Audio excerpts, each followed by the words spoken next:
evening, Florida, and welcome to Coastal Conservative News, where truth has a backbone and freedom still has a home here in Florida. I'm Michelle Posey. And I'm Allie Leger, and we are bringing you the bold stories, the real headlines, and the voices that matter most, right here from the heart of the free state of Florida. Absolutely. From Tallahassee to the Sun Coast, we're tracking the political shifts, community victories, and constitutional battles shaping the future of our state and our great nation. So buckle up. It's time to get informed, get fired up, and get involved. This is CCN Coastal Conservative News. All right, let's kick things off with your week in review.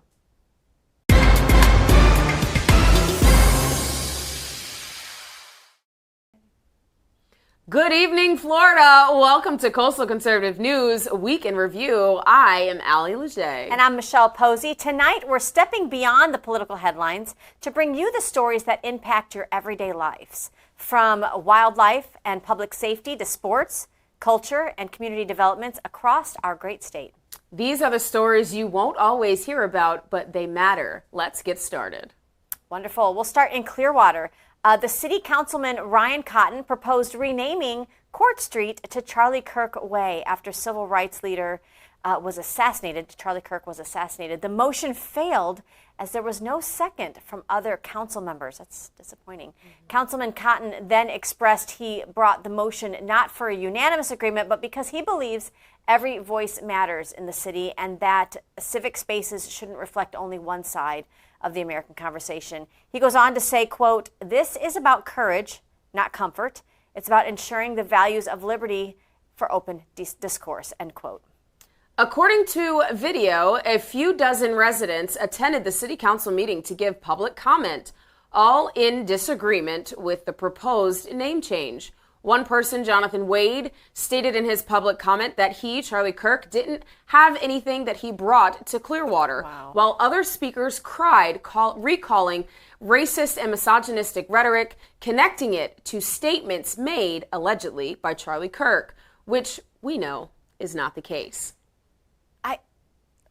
Yeah. And while this conversation is far from over, there is a possibility Clearwater City Council will have a workshop to evaluate the city's procedures for renaming roads and other amenities to better understand when said actions are appropriate. It's always appropriate. It's always appropriate. Honor our civil rights My leaders. goodness.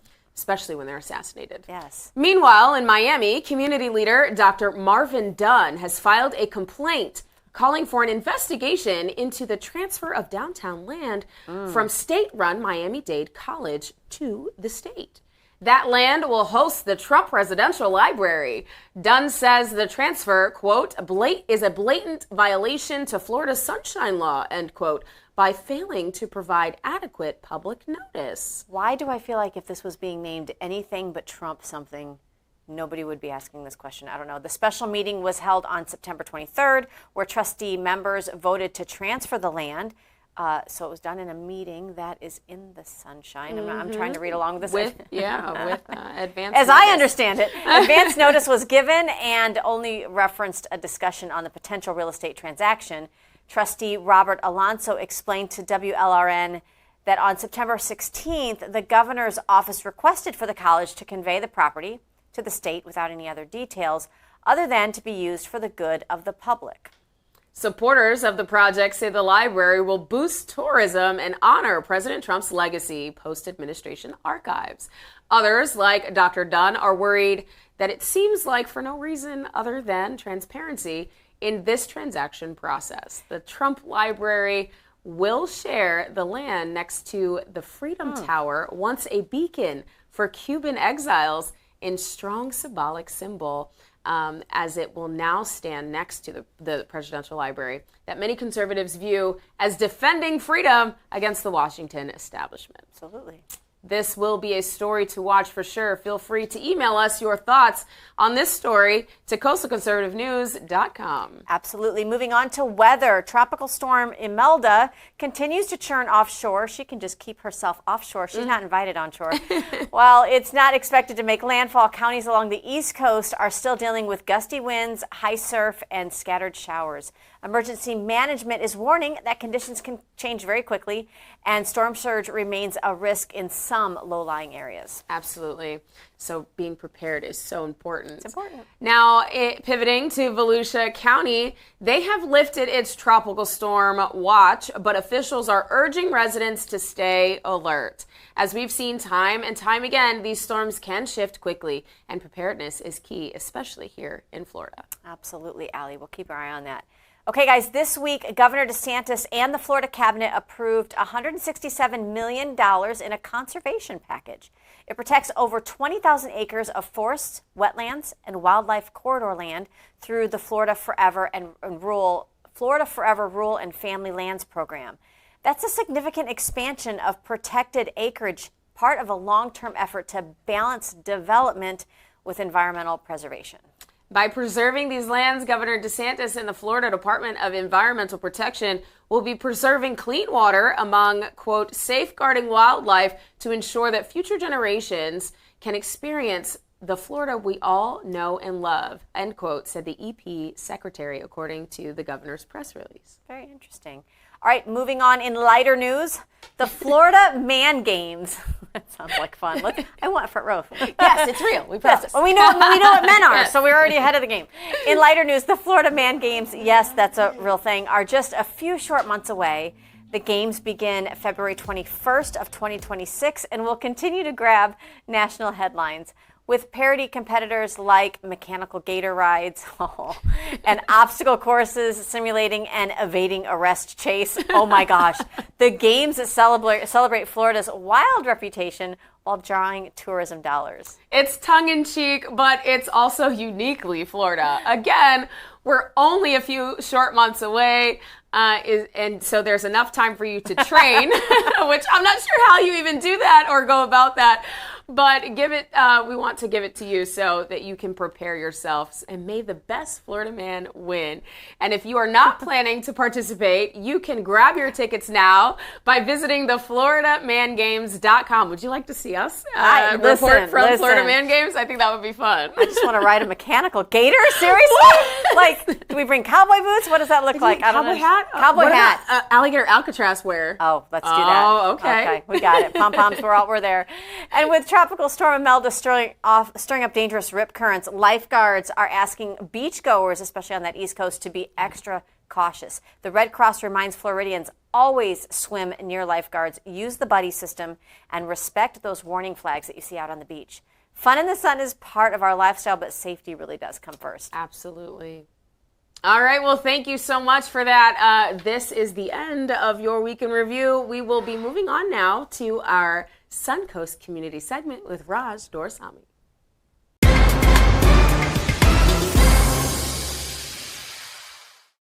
Welcome to this week's community segment. Today we are talking about health and wellness, as well as dysfunction and manipulation. To get this started off, I'd like to show you this clip that our First Lady in the state of Florida made an announcement on. Roll the clip. It's so important. So that's one of the components of this first round of grants that are going out. And then the second portion of this, and honestly, I've had so many people come up to me and talk about this, and that is the generic drug repurposing component of this grant. And so that's specifically for things like ivermectin. So I know that that's been in the news quite a bit. It made a lot of news during COVID. Mel Gibson was on Joe Rogan's podcast, and he was talking about people that he was friends with, and they overcame stage 4 cancer. And so here's like my perspective, and I've talked to the Surgeon General about this. Like, that's generic form. I think it costs like 77 cents per pill. Is there any incentive on the part of some to want to research this when you're not guaranteed to have a big ROI, right? If you have a novel technology or a pharmaceutical and you have that monopoly and that competitive edge, well, then you're probably going to make a lot more money. If you're researching something like ivermectin that's generic, are you going to be able to, find a study that you can get the money to be able to fund it, but are you guaranteed revenue for your company going down in the future? I don't know the answer to that, But I do know that we should look at it. We should look at the benefits of it. We shouldn't just speculate and guess. We should, as the state of Florida, with over $1 billion in funding since Ron DeSantis took office for cancer, we should be looking into things that are in generic form. And do they show outcomes? And do they show hope for people who are suffering? And we're uniquely positioned to do that because we're not in it for an ROI from a corporate standpoint. We're in it for an ROI on behalf of you, the taxpayer, and you who has a family member who's suffering from cancer, and God forbid that you suffer from cancer. And so that's why I think we're uniquely positioned to be able to help people. And I'm just, honestly, I don't like talking about cancer ever. I told Dr. Panetta on more than one occasion I'd rather sit in my closet and never say the cancer word again.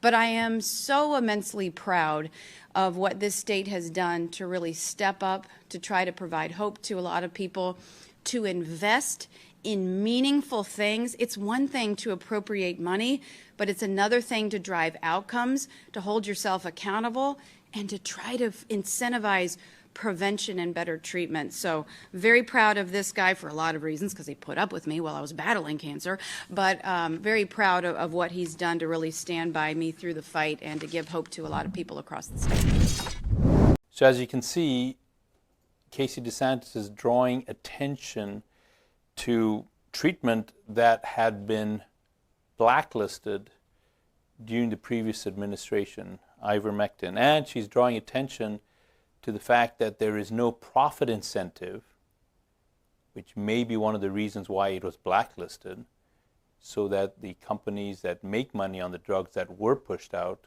could turn a profit. But putting that aside for the moment, she's drawing attention to the fact that this drug actually is needed. And she's talking about this in the context of cancer treatment.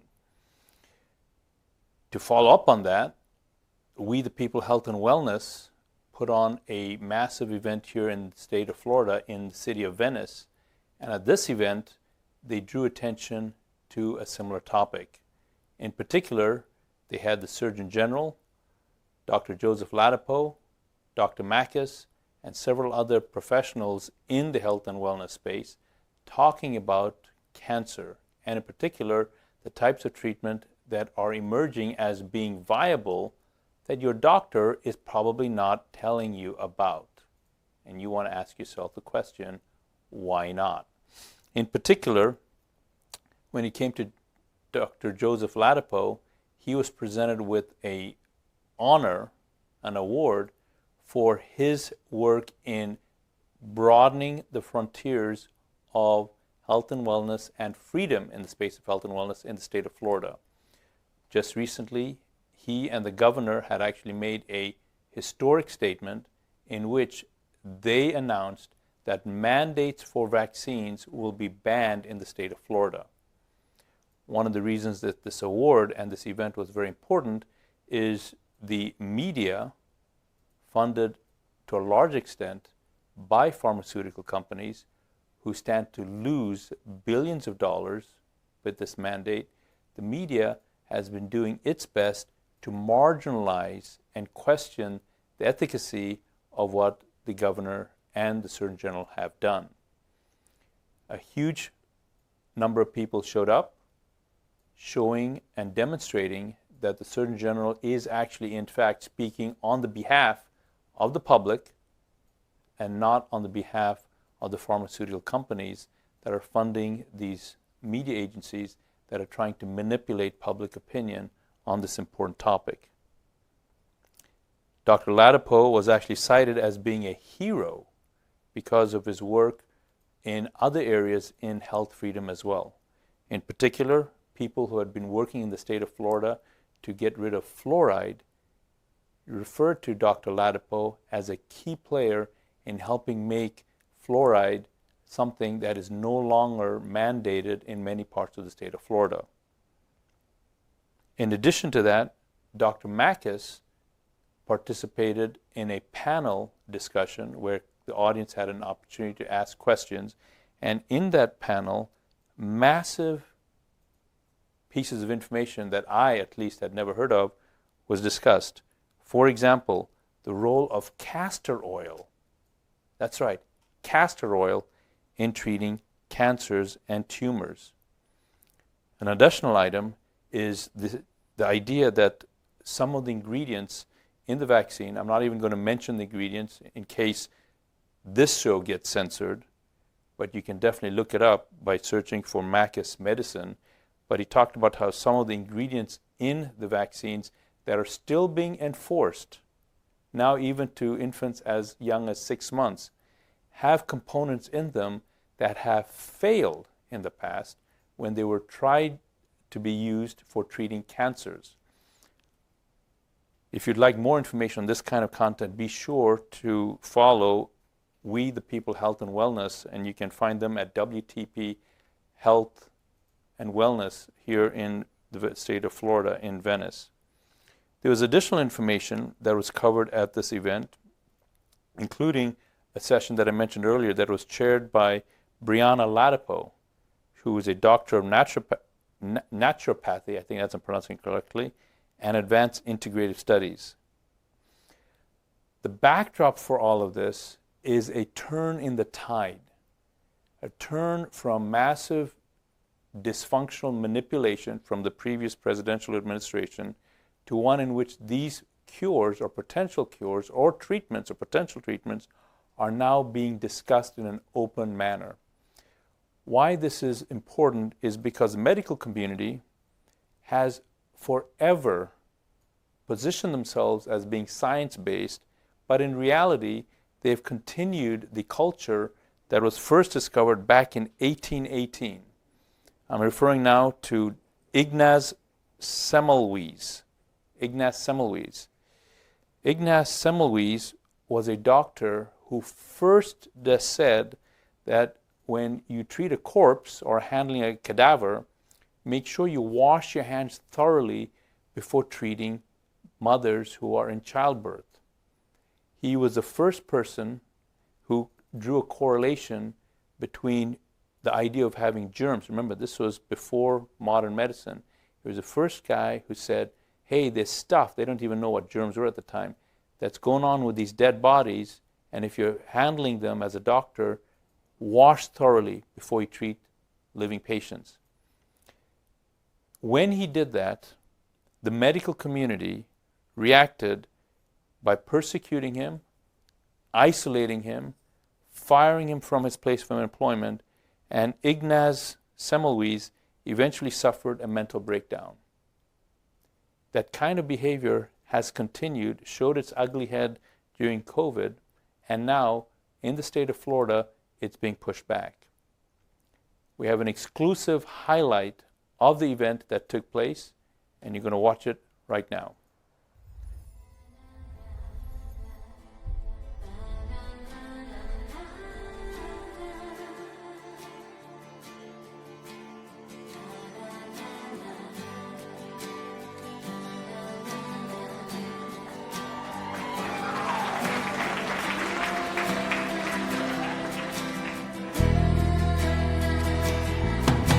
You see, when no one else is looking, you hear the sound of every heart beating, a sunshine ray on a dark winter's day. You play your guitar, little magical star, like a river running through my fingers, warm from my face, from every breath that you take. And when the music is done, like a red evening sun, I'll remember the sound beating loud like a drum. And you're my favorite song, a song that is written, can never be wrong. A sweet melody without any words, the most beautiful thing I ever heard.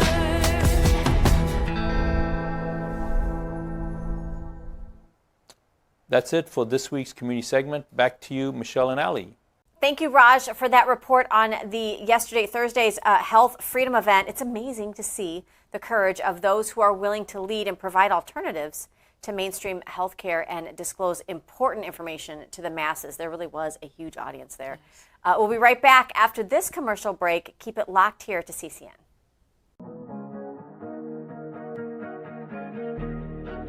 Hi. Hello, how are you? We are here to get an IV. An IV. I heard you have an IV room? Yeah, absolutely. You just head right back this way. To the left. Awesome. Thank you. Knock, knock. Hello. Hi, I'm Michelle. I'm Sarah. Sarah, this Hi, is Allie. Allie. Nice to see you. How can I help you? We're stressed. We're Yeah. moms. We've got multitasking going on. I feel like I fall victim to like a brain fog a little bit. I don't know if that's my age or whatnot. You need a little bit of clarity, a little bit of energy. Yep. Right? Is there of an IV that you would recommend for that? Thank you. We call this the brainstorm. The brainstorm. The brainstorm. Come visit We the People Health and Wellness Center. Where medical freedom exists. Welcome back to CCN Coastal Conservative News. Now let's turn from Florida's community happenings to Florida's leadership. It's time for Political Pulse.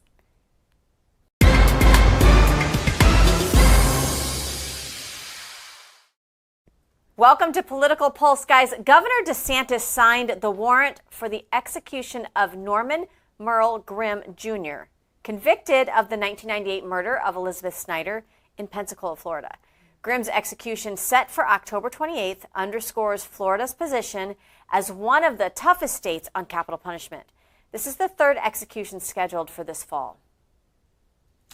On Tuesday, Florida officials announced the apprehension of 7 individuals connected to a sophisticated theft operation spanning 17 counties, stealing more than $800,000 in merchandise from Home Depot. How do you carry that much out? Wow, this has to be a ring. You're probably asking how this was even possible, like I just did. Well, during the investigation, authorities found the thieves were using Chinese-made signal jammers that can disrupt radio signals and emergency communications. This technology enabled the thieves to get away with stolen merchandise undetected. At the press conference where this announcement took place, Agricultural Commissioner Wilton Simpson stated, quote, "These jammers aren't harmless gadgets. These are jammers pushed by foreign adversaries against our first responders and innocent civilians," end quote. Wow. So we asked Sarasota Sheriff Hoffman, for his thoughts on this crime bust, as Sarasota was one of the counties mentioned in the news report. I asked him how these jammers affect Floridians and Americans on a national scale. He answered, and we're quoting, "On the lowest level to burglars using them to prevent us, law enforcement, from being able to communicate emergency and first responders going to the scene of a crime, and to more of a national scale," he continued, "they can jam aircraft frequency, border and custom patrol that are out interdirecting on our coast. They can jam anything with a radio or cellular frequency," end quote.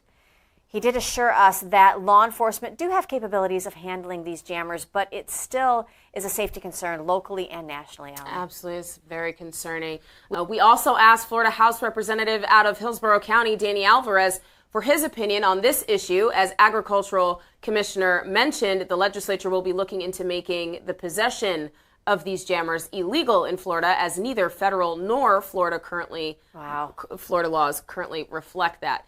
Here is what Representative Danny Alvarez had to say. He says, quote, "This is about our vulnerability against Chinese and foreign bad actors who look at us as a ripe field of opportunity.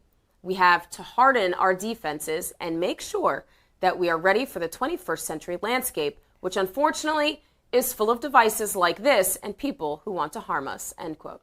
Wow, thank you, Danny, for that. We couldn't agree more with Representative Danny Alvarez. We must do more to upgrade our systems of defense to match what is being used on the market to elicit harm or damage to not just really Floridians, but all Americans and our law enforcement. And we've noticed when Florida leads, the nation follows. Absolutely. So nearly 30 new Florida laws went into effect on October 1st. Among the most notable is Trooper's Law, which makes it a felony to restrain pets outdoors during hurricanes or disasters. Yes. A ban on distributing AI-generated pornography without consent. I don't think you should be distributing pornography, period. But okay. Harsher penalties for repeat DUI and boating under the influence cases. Representatives, please be careful out there. Yeah. And renters now must be told about flood risk disclosures before signing leases. That's great. That's great. These laws reflect Florida's focus on public safety technology and consumer protection. Absolutely. So glad to live in the state of Florida. Our legislators will be heading back to Tallahassee on Monday to get their committee assignments and meetings alternating 2 weeks on and 2 weeks off all throughout December, throughout the holidays. This jumps off the legislative season, which technically starts in January. So if you have any bill ideas, they almost wanted them in there by now because they're meeting on committees. We can attend the committee hearings, guys. Absolutely. There are already many Senate and House bills that have been submitted. Make sure you keep it locked here to Coastal Conservative News for all those updates. Incredible. All right, pivoting to government accountability. Let's do it. Florida Doge, led by Chief Financial Officer Blaise Ingoglia, stated in a press conference held yesterday that the department has uncovered an astounding $1 billion of wasteful and excessive spending of your tax dollars in just 5 Oh my gosh. counties. I was thinking statewide.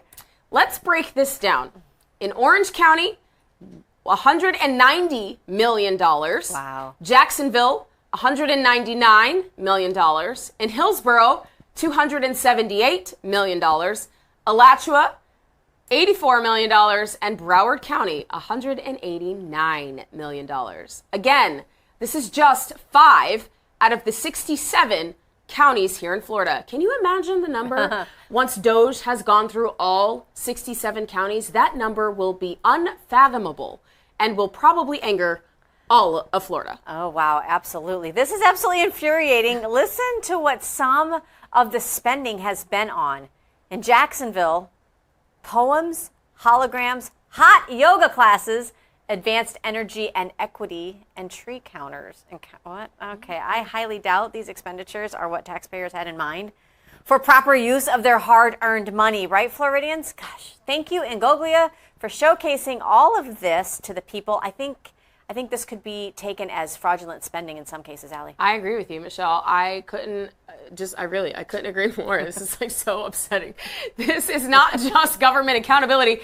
It's transparency, and our CFO is exposing local governments gone wild to the people. Ingoglia is adamant that local governments can absolutely cut your taxes. They just don't want to. And if they say they can't, they are 100% lying to you.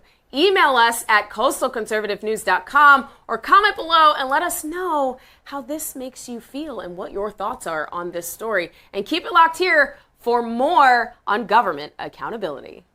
Absolutely. All right. Well, from community debates to accountability, from quirky Florida games, Florida man games, to storm prep, that's it for us here on Political Pulse. Make sure you email us at contact@coastalconservativenews.com.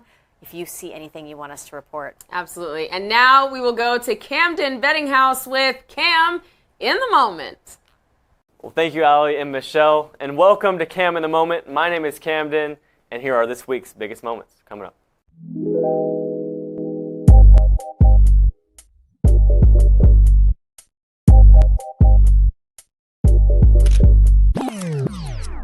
All right, so welcome to the news segment on Coastal Conservative News. I'm Camden, and just going to be honest real quick, I'm not scripted at all. I kind of just go off of what I believe is the truth, and whatever, if someone tells me to say something, that's not what I'm doing here. This is going to be completely authentic with you guys. So welcome to the new segment, and we're just going to be going over the biggest moments of the week and what I really want to talk about. And the first one that we're doing here is just perfect to start this show because this week, there was a revival of a night in Tampa.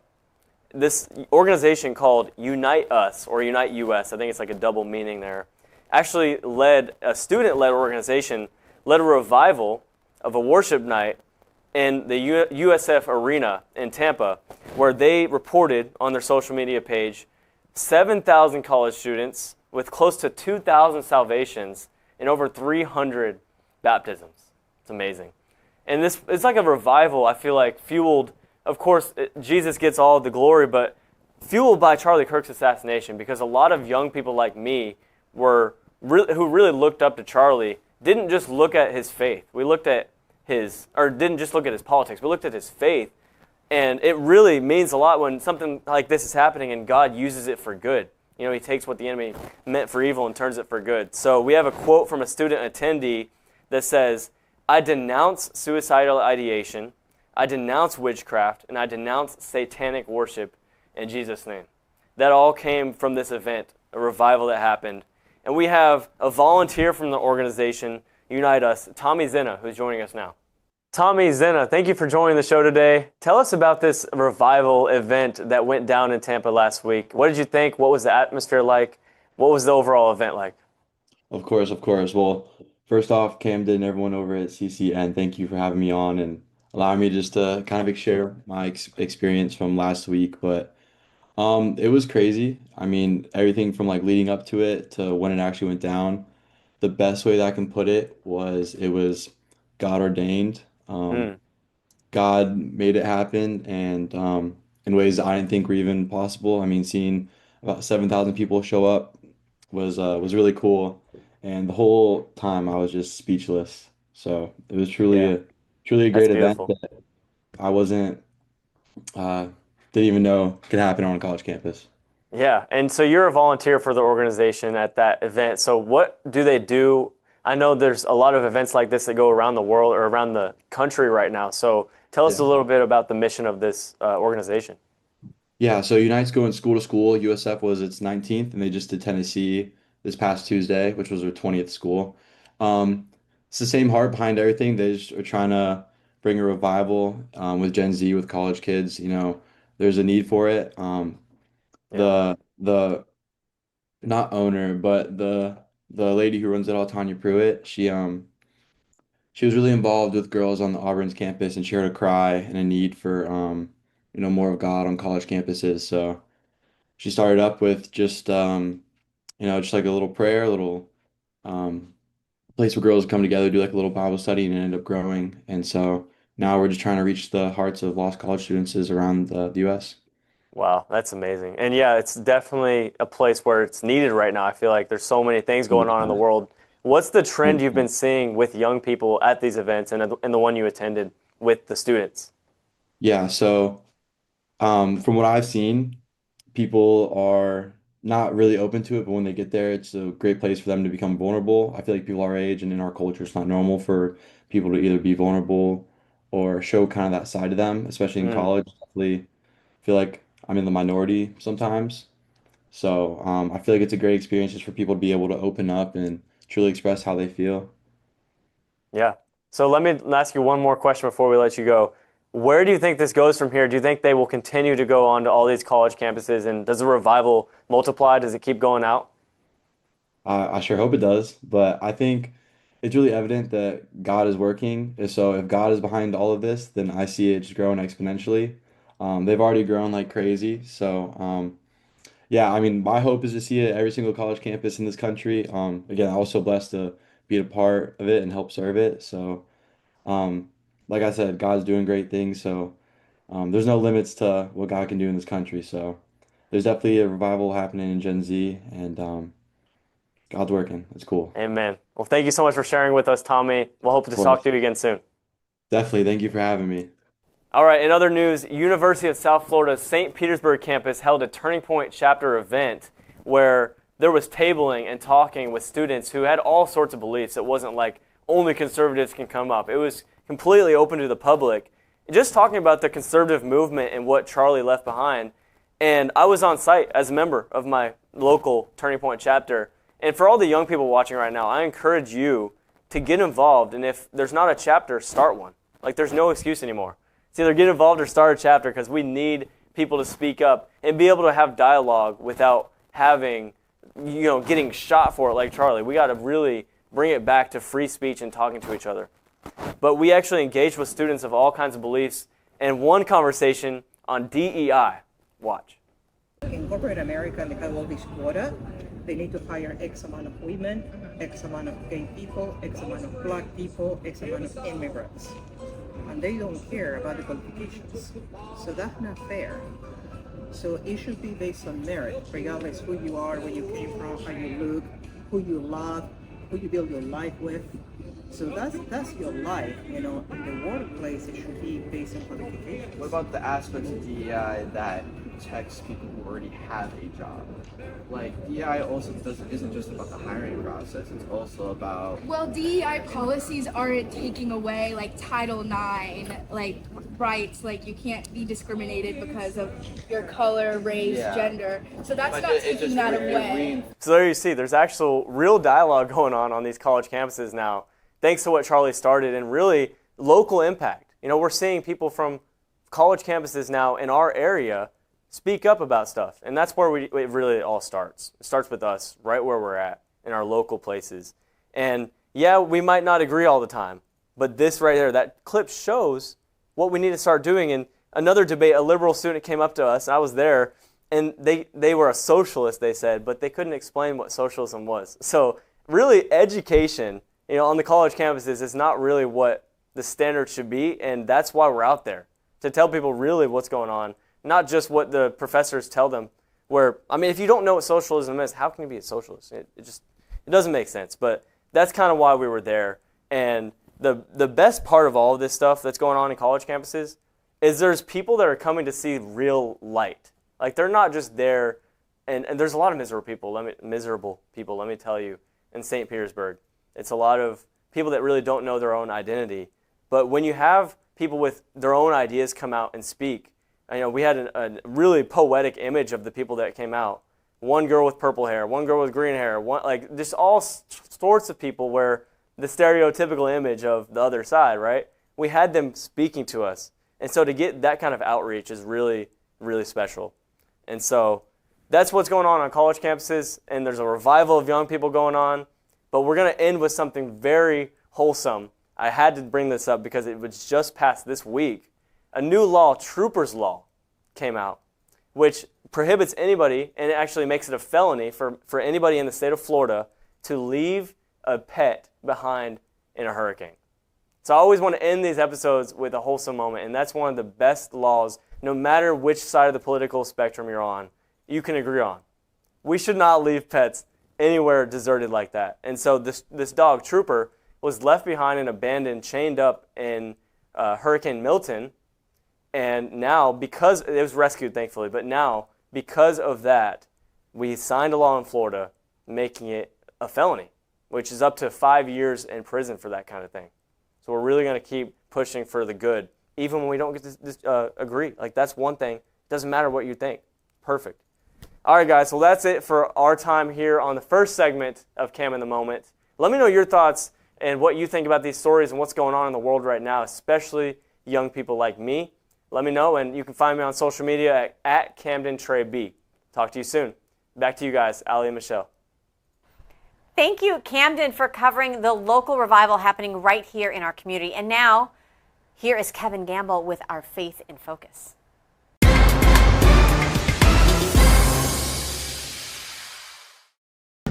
Welcome back to Faith in Focus. Today we're diving into something that bridges the gap between the chalkboards of mathematicians and the sacred pages of Scripture. Have you ever stopped to wonder why 2 + 2 = 4 not just on Earth, but in the farthest reaches of the cosmos? Why the laws of logic hold true whether you're pondering them in a quiet chapel or amid the stars? These aren't just human inventions, they're abstract, immaterial realities that scream of a divine intelligence. From a Christian perspective, they point us straight to the Logos, the eternal Word who orders all things. Stick with me for the next few minutes as we unpack this, drawing on the brilliant insights of philosopher of science, Stephen C. Meyer, and even a nod to quantum cosmology. Let's get started. You see, logic and mathematics aren't like the chair you're sitting in or the coffee mug in your hand. They're not physical objects you can touch, weigh, or ship in a box. They're abstract ideas that exist in the realm of the mind. They're immaterial, transcending the stuff of atoms and molecules. And here's the kicker. They don't depend on us as humans to exist.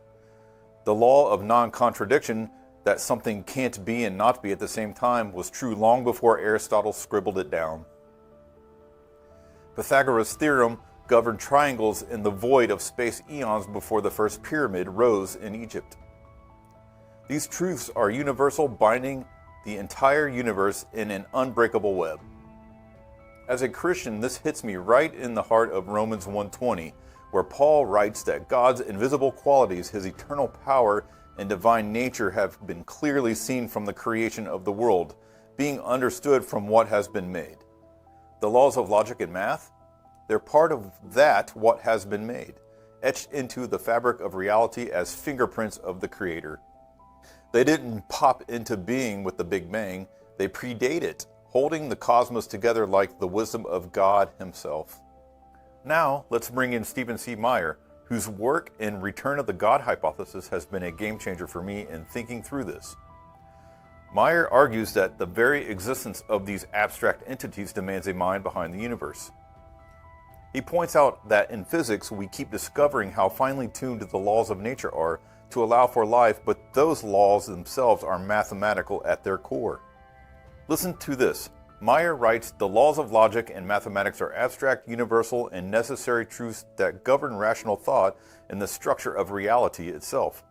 They are not contingent upon the physical world or human minds. Rather, they presuppose a rational mind, the divine mind, that grounds them." Think about that. Meyer isn't saying God is just a nice add-on to the equations. He is the foundation. Without a transcendent mind, how do these immaterial laws even fit so perfectly with the material world? It's like the universe is a symphony, and math is the sheet music, but who composed it? Meyer drives this home when he discusses the fine-tuning argument. If the universe is a product of mindless chance, why does it conform so precisely to abstract mathematical principles that no blind process could anticipate or invent? From a faith perspective, it's the Word made flesh, the logos of John 1:1. In the beginning was the Word, and the Word was with God, and the Word was God. That word isn't just poetic. It's the rational structure undergirding everything. But let's push this even further into the wild frontiers of modern science. Quantum cosmology, no less. This is where things get really exciting and a bit mind-bending. In quantum attempts to explain the origin of the universe, theorists rely on something called a universal wave function, backed by the Wheeler-DeWitt equation in superspace. Now get this, the mathematical apparatus, this elegant wave of equations, is said to pre-exist the physical universe. The universe, with all its stars and galaxies and you and me, emerges as a consequence of mathematics that was already there, humming away in some eternal now. I came across this insight in Meyer's discussions, but it echoes what the pioneers themselves are grappling with. Not the pop science headlines, but the heavy hitters like John Wheeler and Stephen Hawking. And most people know Stephen Hawking was not a Christian. As Meyer highlights in his book, these models inadvertently flip the script. Instead of matter birthing math, math births matter. And that leads to a profound, almost uncomfortable question. Meyer notes that the physicists at the forefront, like Andre Linde, who pause and say, wait a minute, doesn't that imply, aren't we then saying maybe inadvertently that there's a mind behind the universe? Even Hawking, the great skeptic, tumbled into this realization. He once mused, what is it that puts fire in the equations and gives them a universe to describe? It's a haunting line, isn't it? Hawking's own models lean on these pre-existing mathematical truths to explain the cosmos, but he can't shake the feeling that something or someone breathes life into them. From our Christian vantage point, that fire is the Holy Spirit, the breath of God animating his creation. As Meyer puts it, quantum cosmology does explain the universe, but only by invoking a mathematical structure that stands behind it all. A structure that cries out for an intelligent source, not blind necessity. So why does this matter for us today? In a world that often pits faith against science, this is our bridge. The universality of logic and math isn't cold, indifferent fact. It's evidence of a personal God who loves order, who invites us to know him through his beauty of his design. It reminds me of Psalm 19. The heavens declare the glory of God. The skies proclaim the work of his hands. Next time you balance your checkbook or gaze at the stars, remember, those truths aren't accident. They're whispers from the eternal mind. That's our focus for today, friends. Thanks for joining Faith in Focus. Until next time, keep seeking the truth. God bless. Thank you for that thought-provoking information, Kevin, on how mathematics pre-exists the universe, which tells us that there is a mind behind it, and that mind is God. Thank you all for joining us this evening. Please make sure you share this with your friends, family members, and neighbors so they too are informed. We don't believe in gatekeeping here at CCN, and we can't do this without you. 100%. Absolutely, Allie. And please like, share, and subscribe so the truth can get out far and wide across the state of Florida. Here at CCN, we cover the stories that others don't and give you the information that you need to be educated on the issues closest to you. Yes, and we are proud to tell those stories because when Floridians are well informed, we lead in action and America follows suit. For Coastal Conservative News, I'm Allie Leger. And I'm Michelle Posey. We will see you guys next week at 7 p.m. God bless you, and God bless the great state and the free state of Florida.